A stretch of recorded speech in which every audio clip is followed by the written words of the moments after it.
یہ لوگ لوٹ مار کرتے رہے۔ اور اسی طرح علامہ ابن جریر طبری لکھتے ہیں کہ مسلم بن عقبہ مدینہ منورہ میں داخل ہوا اور لوگوں سے کہتا تھا کہ اس بات پر بیعت کرو کہ تم سب یزید کے غلام ہو، یزید کے نوکر ہو، غلام ہو۔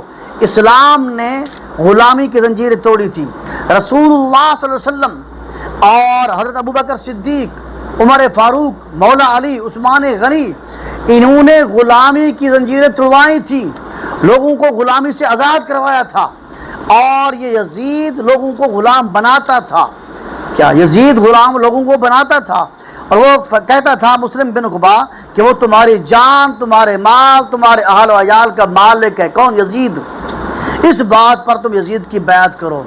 تو صحابہ کرام میں سے کسی نے بھی اس بات پر یزید کی بیعت نہیں کی تھی۔ یہ مولوی جھوٹ بولتے ہیں، بہتان باندھتے صحابہ کرام پر۔ اور اسی طرح علامہ قرطبی نے لکھا ہے کہ مدینہ منورہ میں قتل عام میں 1700 مہاجرین اور انصار صحابہ اور اخیار تابعین شہید کیے گئے، اور عام لوگوں میں سے بچوں اور عورتوں کے سوا 10,000 مسلمان شہید کیے گئے۔ 700 قرآن مجید کے قاری شہید کیے گئے۔ یہ کون کرنے والا تھا؟ یزید تو تھا۔ اور 97 قریش شہید کر دیے گئے۔ علامہ قرطبی نے کہا کہ ابن حزم نے بیان کیا کہ ان دنوں میں رسول اللہ صلی اللہ علیہ وسلم کی مسجد میں گھوڑے باندھے گئے جو قبر انور اور ممبر شریف کے درمیان میں پیشاب اور لید کرتے رہے۔ ان مولویوں سے پوچھیں، یہ بڑی بڑی پگڑیاں ہیں، بڑی بڑی داڑیاں ہیں، جبے ہیں، لوگوں کو دھوکہ دے رہے ہیں۔ میرے بھائیوں، یہ مولویوں کی شکل میں انسان نہیں ہے، شیطان ہے، یہ ابلیس ہیں، لوگوں کو دھوکہ دیتے ہیں۔ تو میرے بھائیوں، ان مولویوں کے سر پر قرآن رکھیں، ان مولویوں سے سوال کریں کہ یزید نے اتنے جلیل القدر صحابہ کرام کو کیوں قتل کیا تھا؟ وجہ کیا تھی؟ جلیل القدر صحابہ کرام تھے، قرآن کے قاری تھے، انصار بھی تھے، مہاجر صحابہ کرام بھی تھے۔ وہ انصار مہاجر صحابہ کرام جن کی شان میں اللہ نے قرآن کی آیتیں نازل فرمائی ہیں، اس کے باوجود یزید نے ان صحابہ کرام کو قتل کیوں کیا تھا؟ بتائیے مولوی جواب کیا دیں گے؟ یہ بات چھپاتے ہیں، واضح ظاہر نہیں کرتے۔ یہ مولوی یہ جواب دیں گے کہ بھائی وہ انہوں نے مقابلہ کیا تھا یزید کا، یزید کا کہنا نہیں مانا، اس کی بیعت نہیں کی، ظاہر ہے اس نے پھر قتل کروا دیا۔ نا نا نا نا نا، یہ بات بالکل غلط ہے۔ یزید نے بیعت نہ کرنے پر قتل نہیں کیا تھا۔ اصل بات چھپاتے ہیں یہ مولوی۔ اصل بات پتہ کیا ہے؟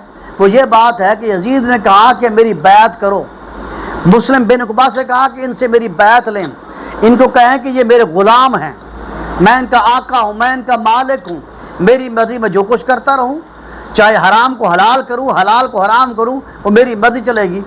ان صحابہ کرام نے کہا کہ ہم اس پر آپ کی بیعت، یزید کی بیعت نہیں کریں گے، ہم اس پر بیعت کرنے کے لیے تیار ہیں کہ ہم قرآن اور سنت رسول صلی اللہ علیہ وسلم کے حکم پر بیعت کرتے ہیں۔ جو قرآن کا حکم ہے، جو رسول اللہ صلی اللہ علیہ وسلم کی سنت کا حکم ہے، اسی پر ہم بیعت کرنا چاہتے ہیں۔ تو اس یزید پلید نے اسی بات پر آ کر، طیش میں آ کر حکم جاری کر دیا کہ ان صحابہ کرام قتل کر دیا جائے، کیونکہ انہوں نے قرآن کا نام کیوں لیا، رسول اللہ صلی اللہ علیہ وسلم کی سنت کا نام کیوں لیا؟ اللہ کی ان یزید پر اور ان کے حامیوں پر اور ایسے مولویوں پر کروڑیں لعنتیں نازل ہوں۔